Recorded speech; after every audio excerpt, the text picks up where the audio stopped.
ৰিংকু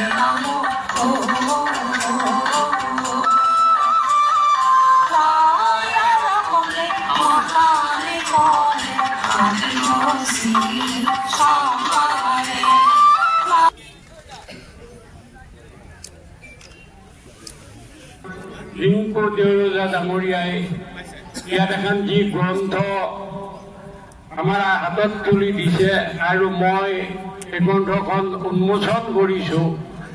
মানে ইয়াৰ ভেজাল বস্তুৰে আমাৰ খাদ্যবিলাক আমি খাব লৈছোঁ। গতিকে ৰিংকু বৰদলৈ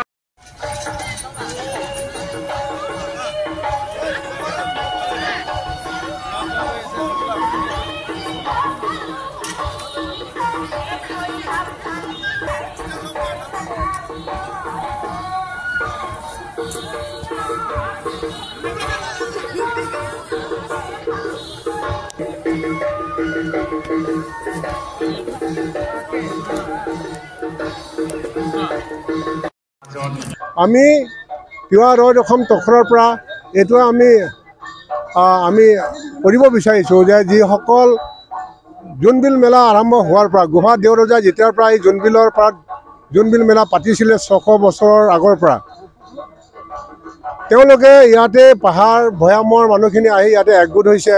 সেই তাহানিৰ পৰা এই মহামিলন এই মহাক্ষেত্ৰখনত আহিছে, সকলোৱে আহিছে, কিন্তু তেওঁলোকে অশেষ কষ্ট কৰি কেনে এই মেলাত তেওঁলোকে আহি এই বিনিময় প্ৰথাত অংশগ্ৰহণ কৰে।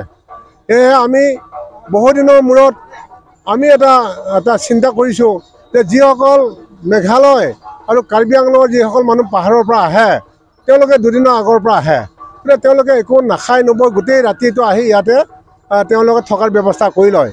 সেয়েহে আমি তিৱা ৰয় অসম তখৰা তিৱা আধ্যাত্মিক আৰু সাংস্কৃতিক মঞ্চৰ তৰফৰ পৰা আমি কিঞ্চিত পৰিমাণ হ'লেও লঘু আহাৰ দিয়াৰ ব্যৱস্থা কৰিছোঁ হওক। গতিকে আমাৰ উদ্দেশ্য হ'ল যিসকল মামা মামী মেঘালয়ৰ পৰা আহে, যিসকল তিৱা আনি আছি আবি বা কাৰ্বিসকল আহে তেওঁলোকৰ কাৰণে আমি সাধাৰণভাৱে হ'লেও এই লঘু আহাৰ ব্যৱস্থা কৰিছোঁ। আমি আশা ৰাখিছোঁ সকলো ৰাইজ তথা পাহাৰ ভৈয়ামৰ ৰাইজ আহি ইয়াতে শান্তি সম্প্ৰীতিৰে এই মেলাথলীত উপভোগ কৰক। সেয়ে তাক লৈ আমি মানে তিৱা ৰয় অসম তৰফৰ পৰা আমি এটা আহ্বান জনালোঁ। আজিৰ পৰা অঠেক জোনবিল মেলা আৰম্ভ হৈছে আৰু আজি দেওশাল মন্দিৰত মংগলিক পৰ্বটো হৈ গৈছে আৰু অলপ আগত পতাকা উত্তোলনটো হৈ গৈছে আৰু আজি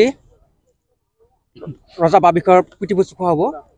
আৰু মই অসমৰ মুখ্যমন্ত্ৰীক ধন্যবাদ দিছোঁ, মানে আমাক ভূমি দৰকাৰী হোৱা হৈছিল আৰু যিহেতু মানে কি অসমৰ মুখ্যমন্ত্ৰীয়ে আমাক ভূমি কিনি দিয়াত আমি ধন্যবাদ দিছোঁ আৰু আশা কৰিছোঁ যে আৰু কিনি দিব বুলি আশা কৰিছোঁ। আৰু অহাকালিলৈ আমাৰ বিনয় পথাৰ হ'ব আৰু লগতে আমাৰ মাছ মাৰা পৰ্বটো হ'ব আৰু আমাৰ অসমৰ মুখ্যমন্ত্ৰীয়ে আমাক